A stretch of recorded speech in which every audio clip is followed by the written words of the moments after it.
Кара Суу районуна караштуу Учкун айылынын тургундары 4 күндөн бери чатырларда баш калкалап жатышат.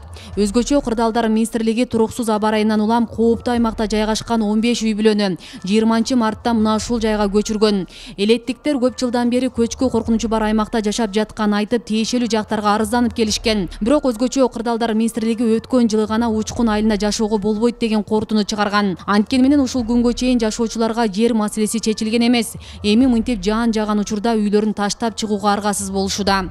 Эми чекперчилик көчөбүз, бул жерде шарт жок болбой калды. Эми өзүң көрүп атасыңар, мына бүгүн келип көрдүңөр, шарт жок. Эч кандай. Мектебибиз жок. МЧС мындан 3-4 жыл мурун келип жаап кеткен кооптуу жерде. Мектеп эмегилганга болбойт деп. ПАП жок. Жол маселесин көрдүңөр. Ушул биздин акыбалыбыз, жашаган жерибиз ушу жер. Эми бул жерде көп эле жаштар кетип калды. Шамал, суук, жашаганга эми айлаж жок.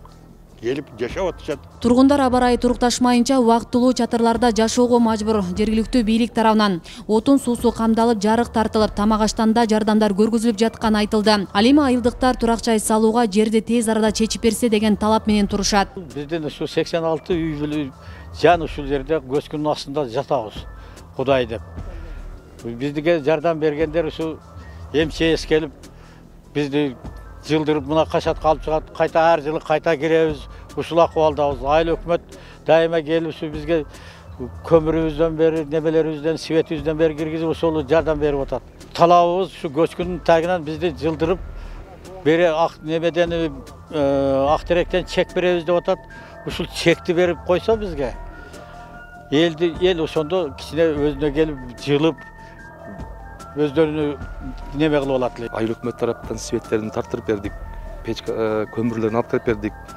МЧС чатырларды тигип берди, печкаларды коюп берип атат. Бул эми күн ачылып бир кичине жакшы болуп тургуча кичине жашап турушат да, убактылуу. Учурда 22 гектар жерди трансформация кылууга өкмөткө документтер жөнөтүлгөн. Ага ылайык ушул жылы Учкун айылынын талаптары ишке ашырылат. Мындай пикирди айткан президенттин Ош облусунда ыйгарым укуктуу өкүлү Зиядин Жамалдинов ишти тездетүүнү көзөмөлдөй турганын кошумчалады. Кийинки жума ушул Бишкекке барып, мен ушул трансформация боюнча ушул иштерди ошол министрлер кабинетине жетекчисине Акылбек Үсөнбековге жолугуп, ошолор менен суранып, тездетип бериш үчүн ушу иштерди алып барабыз деп айта алабыз. Кудай ошо трансформация болгон болсо, бул азыр даярбыз дейт. Эгерде ошо жер эле берилсе, биз баарыбыз көчүп кетебиз деп айтышып атат. Белгилей кетсек, өзгөчө Кырдаалдар министрлиги берген маалымат боюнча Кыргызстанда кооптуу аймакта 4000 үй бүлө жашайт. Өлкөдө жалпысынан жер көчкү, сел коркунучунда турган 1200 аймак бар. Алардын басымдуу бөлүгү Ош, Жалал Абадта жайгашкан. Асель Сыдыкова, Илимбек Турсунбай уулу, Регион телеканалы, Ош облусу.